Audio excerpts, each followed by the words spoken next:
What's going on, guys? Austin here. And in this video, we're going to be taking a look at 5-Minute Fantasies Week 12, booming and busting quarterbacks. So my start of the week, I'm going to say, is Alex Smith. Alex Smith didn't have the game that he could have had last week against Cincinnati, but after Joe Burrow went out, they really didn't have to pass the ball a lot. They played more of a clean defensive run-the-clock-out game. This game against Dallas is going up against Andy Dalton. So Dallas's offense is going to be a lot better, but Dallas's defense is still terrible.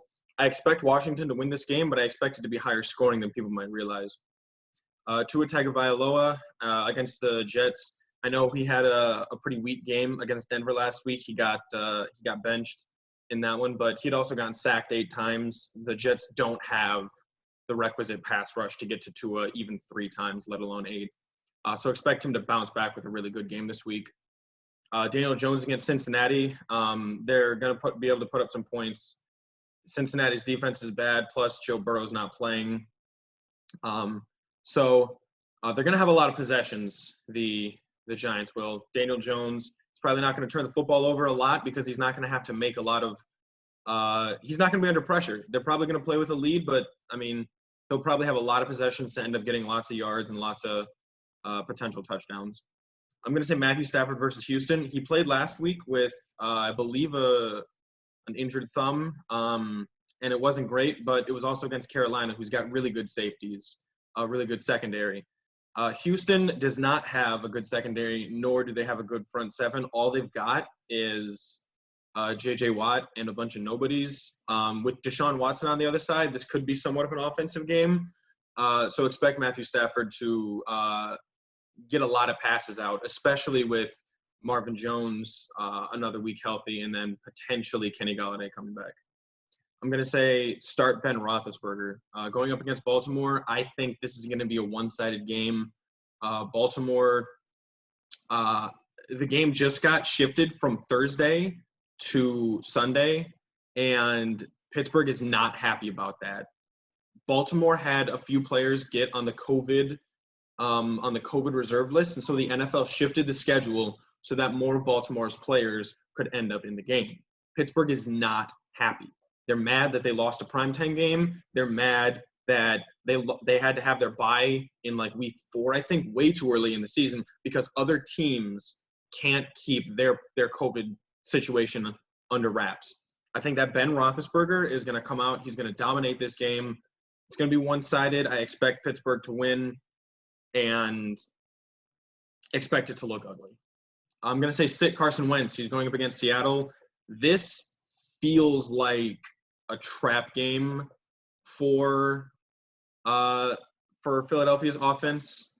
It's going to be a situation where you think you can get right against Seattle's weak defense, but Seattle, remember, this is their 3rd week now with Jamal Adams healthy. They've still got Geno Atkins, who I believe has had like 3 sacks in his last 3 games or something like that. So they're finally getting a real pass rush, at least from him.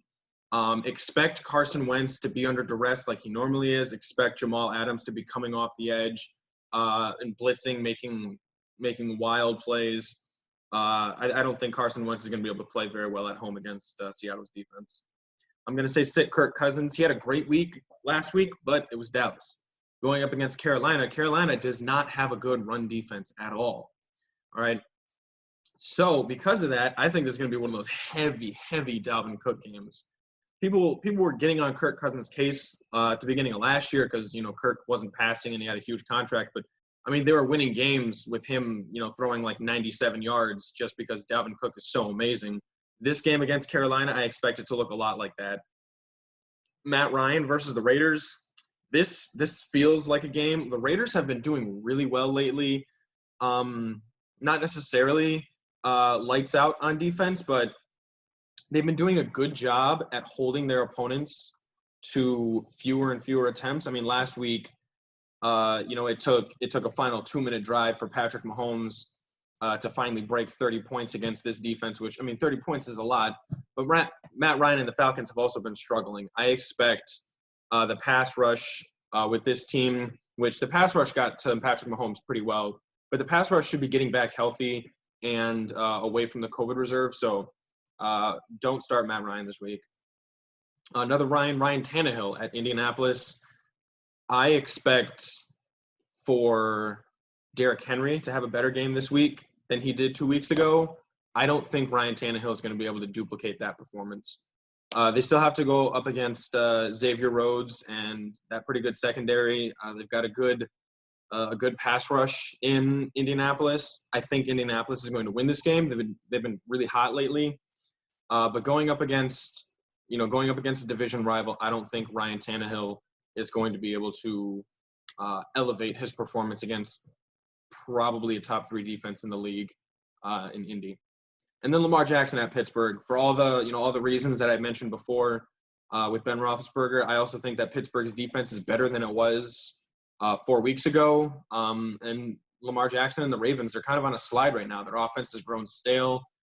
Greg Roman, he hasn't been able to dial up any real creative plays, and I think that this is a game that Pittsburgh takes advantage of the Baltimore Ravens. All right, guys, thanks for watching this video. Be sure to like and subscribe. Let me know down below what you think, and try to stay up to date with all of our future content.